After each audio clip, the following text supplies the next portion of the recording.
A few days ago, I was staying in an Airbnb. While talking to the family, I discovered something that stopped me in my tracks. They told me they bought this house 5 days after I was born. I stood there for a moment, looking at the walls, thinking about everything this house has witnessed. Children who grew up here, birthdays, arguments, laughter, tears, celebrations, quiet evenings, while I was living an entirely different life somewhere else.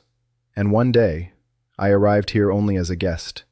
That simple realization reminded me of the words from Ecclesiastes. "Vanity of vanities," says the preacher. "Vanity of vanities, all is vanity."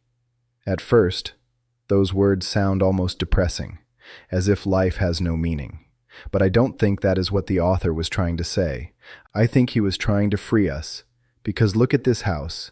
It doesn't belong to me. It didn't belong to the family before they bought it. And one day, it will belong to someone else. Every generation says, "This is my home," until another generation says the same thing.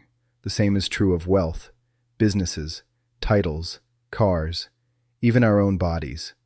We call them ours, but only for a little while. Perhaps we don't truly own anything. We simply become temporary caretakers. We are entrusted, not entitled. And that changes everything. Because if everything is temporary, then maybe the purpose of life is not to possess. Maybe it is to steward, to leave people better than we found them, to leave places better than we found them, to leave our children with more wisdom than wealth, more character than possessions. The house itself is not what matters. What matters is the love that was lived inside it, the conversations, the forgiveness, the prayers, the meals shared around the table. Those are the things that echo long after ownership changes. And perhaps this is the hidden meaning behind those ancient words.